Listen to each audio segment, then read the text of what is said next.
Miss Garden, may I start out by saying that I'm thrilled to be on the same program with you, and I need hardly add for what reasons. Speaking of thrills, it seems to me that in every great singer's career, there are, of course, many thrilling moments, but there's one great, really greatest thrill of them all, and may I ask you what that was in your career? Well, my greatest thrill was to sign my first contract to sing in this great United States. The liberty and free thinking of this great nation fascinated me. Then it wasn't a thrill, but it was a great honor to create Pélias and Mélisande of such a marvelous genius as Claude Debussy. When did you meet Debussy, Miss Garden? I met him when I created it in 1902.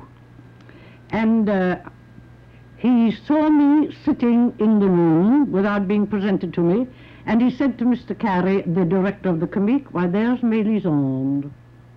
And Mr. Carey said, "Yes, that is Miss Garden who is to create it." He said, "No, that is Mélisande." It was a very peculiar thing, and he never had anything in any way to tell me. You mean during rehearsals? Never. You knew it all before I knew it he all. told you. I was born to create that role. And he always used to say to Carey, "I have nothing to tell her."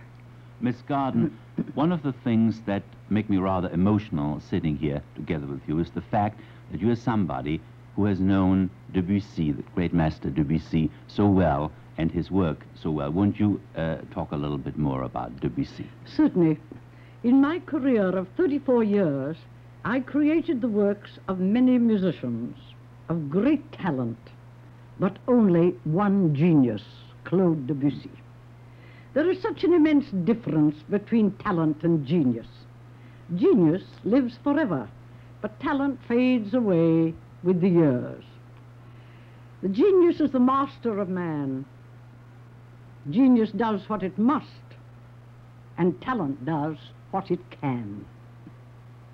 The parents of Debussy owned a small china shop in Saint-Germain near Paris.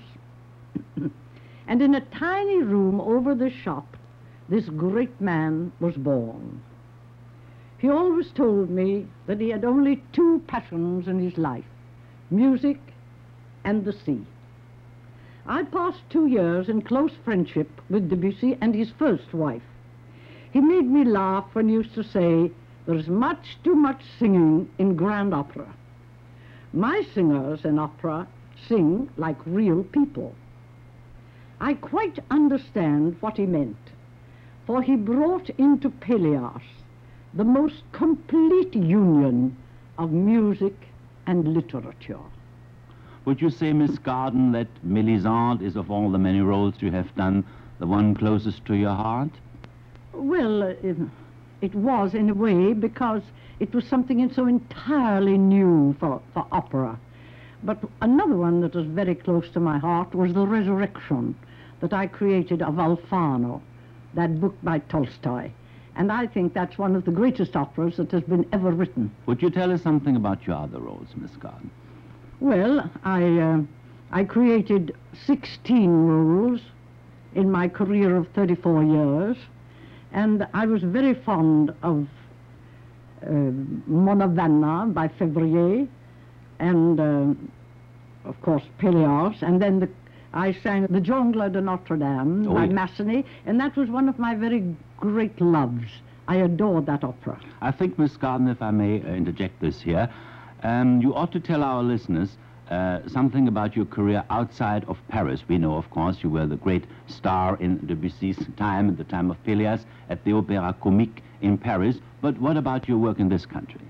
Oh, in this country, you see, I came right away to Mr. Hammerstein, and I stayed with him 2 years, and then we made that the Chicago Grand Opera Company, and I went to Chicago and stayed 17 years.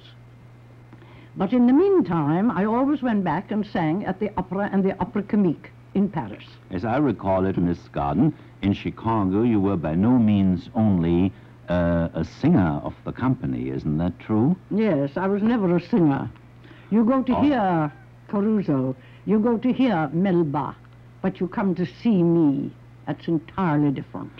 Miss Garden, that gives me a good opportunity to ask you a question, which I'd like to ask you, and I hope you won't mind it. I recall that some of the critics seem to write occasionally that you really didn't have a very great voice. Now, I'm glad you are amused and not mad, but what do you have to say about that? Well, I never cared for critics. I don't care for the criticism, good or bad. It never made any difference to me, because what a person has to have who is an opera singer or a great artist in the theater is the public. And when you have the public, as I had it, both in France and in America, criticism has no place at all. Well, what did you do with those criticisms? Did you ever read them? Oh, I used to cut them out and keep them till Sunday, and then Sunday I used to take a little bit of more hours in my bed and read them like I would a funny book. Good. Well, that certainly appeals to me. And now, may I ask you one more question about your roles? It seems to me that in every singer's life, every great singer that I've ever known, in addition to the great roles you have done, there usually is one or two that you always wanted to do and never did. Well, there was only one, and I never had the time to take a year or two out of my life to go to Germany and study it. That was Parsifal. I was very, very interested in the role of Kundry. And it's one of my favorite operas and one of my favorite women, Kundry. But I never had the time to study it. I'm glad I brought up that subject because, to say the least, it is certainly unexpected to hear it from you, because after all your parts were Mélisande, you did Salome, you did Carmen, I think you did Violetta, as I remember it. And Faust. Yes, and well, I must say it is a great loss to us that you never did do Kundry. Now, maybe go back to this question of your voice and what you said. The Carusos have the great voices and people came to see Mary Garden. I think you are partly facetious because people also came to hear Mary Garden. Now then, Miss Garden, since we have established that the voice is not everything in opera, what is the function of the voice? Well, you see, I had many voices. When I sang the Jongleur de Notre Dame, it's a little boy, 14 years old, with his voice not yet broken. I had to find a voice to sing that role. And I couldn't put that voice into Salome with all the tragic, all the glorious music of Salome.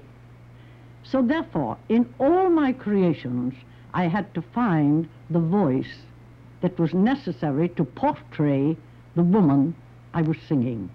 But what really is it, Miss Garden, in an opera singer, in a great opera singer, that makes him or her great outside of the voice?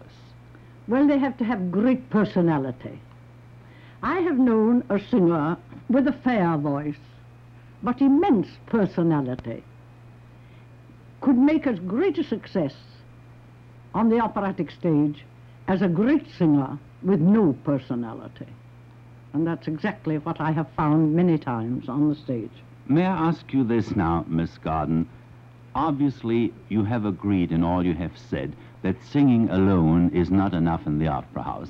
No. In the light of this basic view of yours, have you, since you came back to this country, have you seen any productions at our opera house, the Metropolitan? And if so, what are your criticisms or what are your reactions? Well, the first opera that I saw when I arrived from Europe this year was Carmen. And I just arrived in the afternoon, and one of my friends said, I have 2 tickets for Carmen tonight. Would you like to go? Are you tired? I said, tired? No, not at all. I'd love it. I have never seen on any stage in any country such a marvelous performance of Carmen as I saw that night. I was just amazed. That is the first time that I have ever seen Carmen played or sung in Spain. That was the most perfect ensemble of singing. Most beautiful, they even acted in it. The mise en scène, the scenery, was something beyond belief of beauty and real of the country of Spain. And when I went away, I was so excited and so overcome with what I had heard that night that I wrote a letter to Mr. Bean and told him that I had sung it myself, I had seen it in every country almost in the world, but I have never seen anything like the performance at the Metropolitan on the night of my arrival in America. It's very good of you, Miss Garden, to say it, and I don't mind admitting that we are rather pleased to hear it. You did see some other works at the Metropolitan recently. Yes, I heard Così fan tutti, and of course, as I'm not a Mozart singer, I enjoyed it from the pure beauty of the mise en scène. That card that he put around the stage and put a glorious picture in the middle. It was something like the most lovely piece of Dresden china. I've never seen anything so beautiful as that mise en scène. Miss Garden, I'm afraid this is about all we have time for today, but may I say again how grateful we are. I think it was illuminating what you said in many points. I know that the Metropolitan is pleased to have such a friend in you, and I hope you will come for many more performances whenever you are in New York.